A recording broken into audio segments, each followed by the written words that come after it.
Hello guys, कैसे हैं आप लोग। तो आप सभी का हमारे यूट्यूब चैनल वीके स्टडी में स्वागत है। तो इस वीडियो में मैं आप लोग के लिए फिजिक्स के कुछ इंपॉर्टेंट क्वेश्चंस लेकर आया हूं जो कि आपके एग्ज़ाम के लिए बहुत इंपॉर्टेंट होने वाला है। तो वीडियो को बिना स्किप किए पूरा देखिएगा। तो चलिए शुरू करते हैं।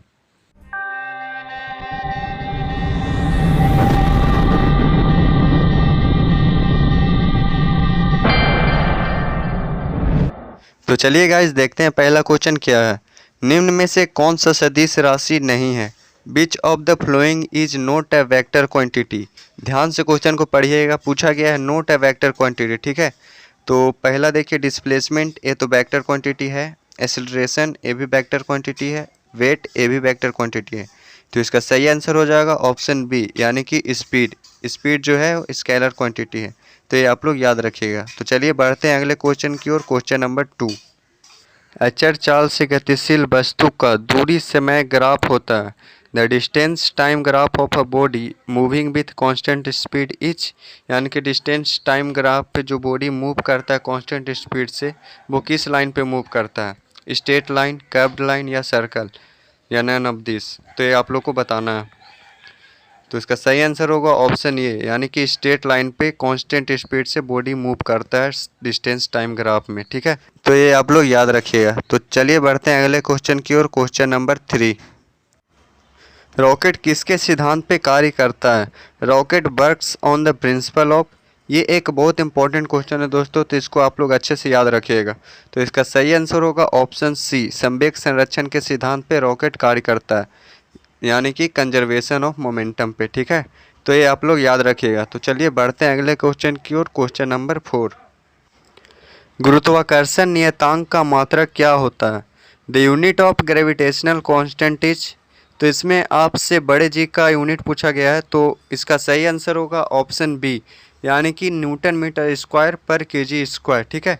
तो ये आप लोग याद रखिएगा। तो चलिए बढ़ते हैं अगले क्वेश्चन की ओर। Question number 5। दाब कौन सा राशि है। बीच क्वांटिटी ऑफ प्रेशर। तो आप लोग को बताना है इसमें कि प्रेशर कौन सा क्वांटिटी है, स्केलर है या वेक्टर है, ठीक है। तो इसका सही आंसर होगा ऑप्शन ए, यानी कि सदिश राशि। जो प्रेशर है वो वेक्टर क्वांटिटी है। तो ये आप लोग याद रखिएगा।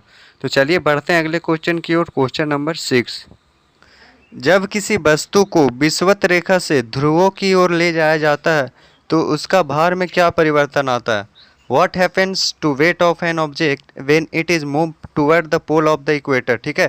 तो इसमें पूछा गया है जब किसी बॉडी को इक्वेटर से पोल की ओर ले जाया जाएगा तो उसके वेट में क्या परिवर्तन आएगा।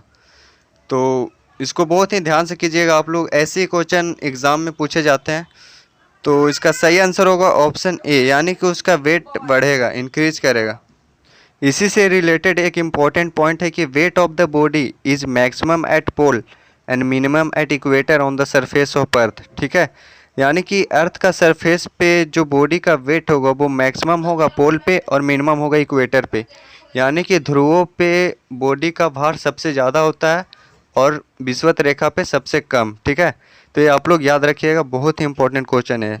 तो चलिए बढ़ते हैं अगले क्वेश्चन की ओर। Question number 7। द्रव्यमान नीचे के किस संबंध से प्राप्त होता है। Mass is obtained from beach of the flowing relation. इसमें आप लोग को बताना है कि जो मास है वो किस रिलेशन से हम लोग को प्राप्त होता है। तो सोचिए और इसका आंसर बताने की कोशिश कीजिए। तो इसका सही आंसर होगा option A, force upon acceleration. तो आप लोगों ने एक फोर्स का फॉर्मूला पढ़ा होगा, F equal to M A. तो इसमें मास का हो जाएगा mass equal to force upon acceleration. तो इसे आप लोग याद रखिएगा। तो चलिए बढ़ते हैं अगले क्वेश्चन की ओर। Question number 8। पार्सेक किसकी इकाई है। तो इसमें आप लोगों को बताना है कि जो पार्सेक है वो किसका यूनिट होता है। तो इसका सही आंसर होगा ऑप्शन ए, यानी कि पार्सेक जो है वो दूरी का यूनिट होता है। और एक इससे रिलेटेड एक इम्पॉर्टेंट पॉइंट है, तो वो आप लोग याद रखिएगा कि 1 पार्सेक बराबर 3.26 लाइट ईयर होता है, यानी कि यह लाइट ईयर से भी बड़ा होता है। तो ये आप लोग याद रखिएगा। तो चलिए बढ़ते हैं अगले क्वेश्चन की ओर। Question number 9। इनमें से कौन सा अदिश राशि है।